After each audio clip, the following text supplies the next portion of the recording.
Harris campaign is kicking off its Fighting for Reproductive Freedoms tour in Palm Beach, Florida today. According to the campaign, the bus tour will emphasize the stark contrast between Vice President Kamala Harris and former President Trump on the issue of choice. The Reproductive Freedoms Tour is expected to hit 50 cities across the nation before November's election. Joining us now, Michigan's Democratic Governor Gretchen Whitmer. She is a co-chair of the Harris campaign.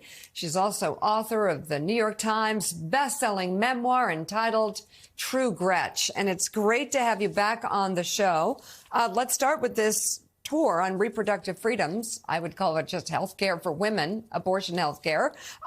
Curious, why start in Florida? Some would say, well, isn't that Trump country?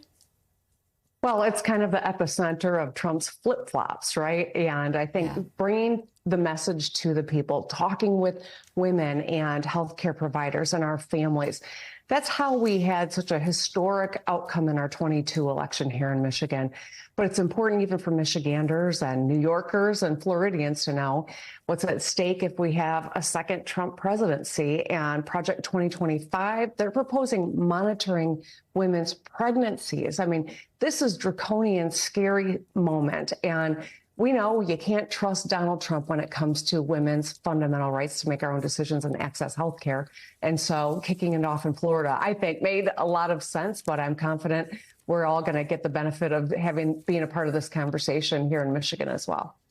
I would think in states like Florida, the message would be beyond reproductive freedom, my right to abortion, but how about my right to be saved by a doctor when my life is in danger, my right to health care? I would think in Florida, where there is a 6 weeks ban, there are women who are struggling right now with serious questions as to where they should go if they need help.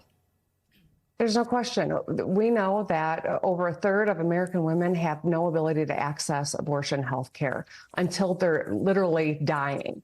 It is a scary situation across this country. And as we have seen from Trump, he has praised his appointments to the United States Supreme Court. He was happy when Roe v. Wade fell and the Dobbs decision came out.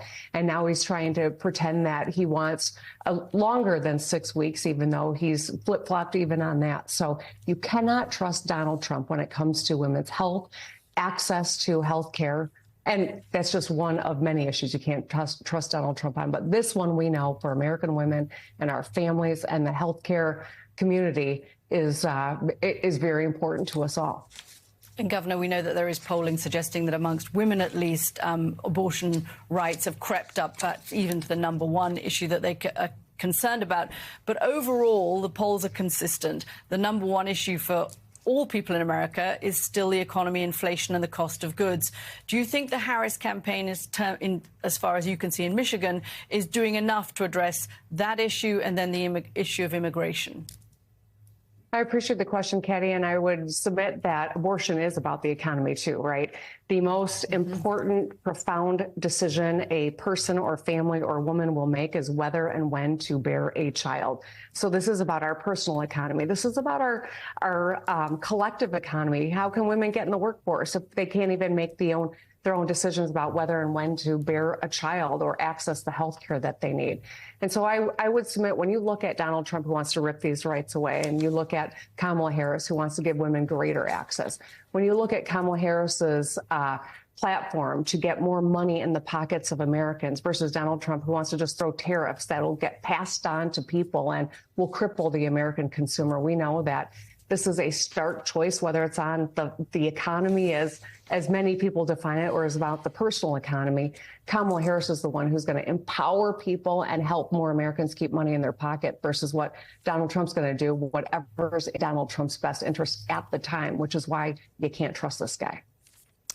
Yeah, I'm curious. I really think it makes a lot of sense to go to 50 states or 50 cities and to go to places where perhaps they don't have as much information.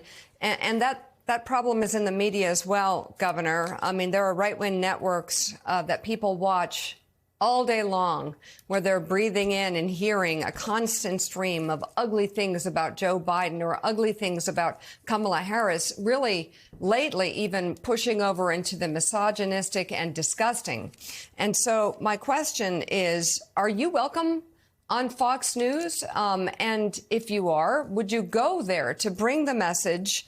Because some call it kind of an arm of the Trump network, but heading in there to speak to those viewers, would that be a good strategy? And is it possible? Absolutely. And I will go anywhere and talk to anyone on any subject, frankly, especially on something as important as this upcoming election. We know that at the end of the day, the American voter is smart. They work hard. You know, the average person in this country is a hardworking person who's trying to do right by their families. They expect their leaders to work harder than they do and to be even better than they are, if that's possible. And I think it's really important to ask yourself, who is going to make your life better? We know that Kamala Harris has plans, is focused on the people, has lived an average, normal life like most Americans have, doing hard jobs that paid by the hour, versus a guy who never has, who doesn't talk about his vision for America, but wants retribution or wants to otherize people. So every one of us has a choice to make, what we put out in the world and what we consume. I think most people are tired of politics as usual, where it just gets nasty and personal, and they want leaders who solve problems. And that's, I think, a powerful message that the Harris-Walz campaign and administration needs to bring to the people. And I want to be a part of that. I have been a part of that and will continue. And I'll talk to Fox News. I'll talk to anyone. Democratic Governor of Michigan, Gretchen Whitmer, thank you very much for coming on this morning. And again, her new book, True Gretch, is available now.